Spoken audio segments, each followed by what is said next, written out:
Over 3 years have passed since the Western release date of Persona 4 Arena Ultimax, or more commonly referred to as P4U2. The second title in the Persona 4 Arena series owns a complicated legacy, which has left its players in quite a predicament with regards to the franchise's future. Persona 4 Arena as a fighting game series has never been as popular compared to its other anime counterparts in BlazBlue and Guilty Gear. However, it had just enough visual and audible charm to go along with interesting mechanics and a favorable roster to build and maintain a small yet dedicated community. That same community lifted the games in the series as high as they could, making appearances at multiple high-profile majors, none bigger than on the main stages of EVO 2013 and 2015. However, being labeled as the least favorite child in the Arc System Works family, post-launch content and continued developer support for the Persona 4 Arena games was never considered to be a given. Though despite that fact, an update did arrive to Japanese arcades in January of 2015. The update known as 2.0 completely changed the game from its previous 1.1 version. However, what we didn't know then that we know now is that version 2.0 may have actually hurt the game more rather than help it. P4U2 2.0 had two major shortcomings. The first is that the update never made its way to home console nor to its Western audience. Secondly, the update had an overwhelming effect on how the game was fundamentally played. The Persona 4 Arena series has always been known for being very unforgiving to players who even make the smallest of mistakes, as nearly every character on the series' roster was capable of erasing entire life bars if the right conditions were present. However, at high levels of play, reaching those conditions was still very much a calculated game of chess. What version 2.0 did was make those conditions for losing and winning rounds much easier to reach, a fact made evident by the dominance of shadow characters upon the arrival of 2.0. The competitive appeal of P4U2 was hurt by the fact that shadow characters all had the same approach no matter the opponent. Regardless of the specific shadow character, the goal was to chip away at the opponent until enough meter was built for an activation of Shadow Frenzy. An offensive style burst, which provides unlimited meter for a set period, would allow the player to execute an unescapable, highly damaging combo that will end the round.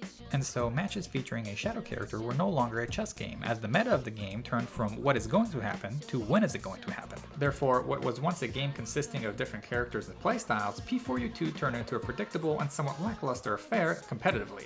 And so, with nothing to get excited about with regards to its Western community and the dwindling interest from its Japanese community, P4U2's demise came sooner than anticipated, and unfortunately, its lasting impression is not one which I believe is indicative of how special the game truly was.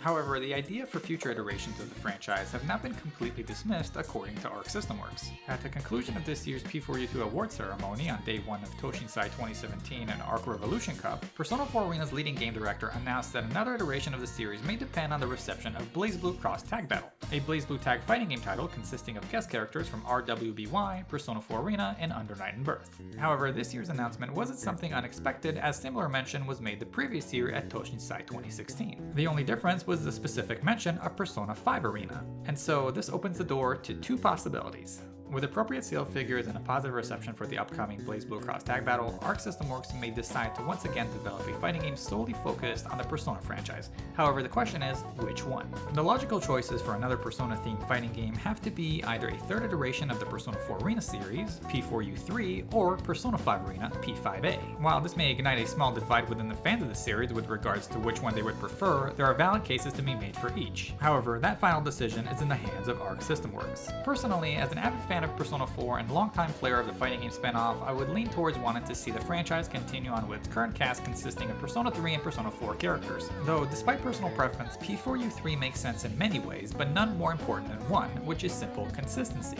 If P4U3 were to follow suit in the series' past, it would already have a passionate and dedicated player base it can rely on to promote and play the game. Other factors such as a shorter development cycle to what would be the presumed use of previous assets and game engine, as well as learning from mistakes such as P4U2's 2.0 experiment with shadow characters, all point to sensible reasoning for going through with P4U3. However, where P5A may have P4U3 beat is by its potential for attracting new players who may have never heard of the franchise but do know of Persona 5 considering its immense success both in Japan and the West. Persona 5's resonance with fans could also play a big factor, as Persona 5 is still in the minds of the gaming community considering its recent release relative to Persona 3 or Persona 4. It's a gamble, but there's no way exactly of knowing who P5A may reach. Its audience may be similar in numbers to the hardcore players of the P4A franchise, or it could reach a target market beyond what Arc System Works is used to.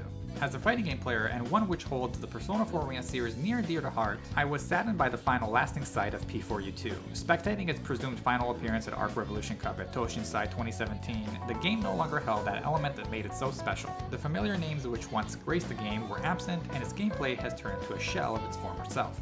In closing, whether it's P4U3 or P5A, a continued collaboration of Atlus and Arc System Works is one that is still very much coveted by fans of both. It may take time until we see another Persona-themed fighting game, considering Arc System Works has their hands full in 2018 with BlazBlue Cross Tag Battle, Dragon Ball FighterZ, as well as continued support of other stellar fighting game titles. It's safe to say that when the destined day comes, Persona 4 Arena fans will be ready.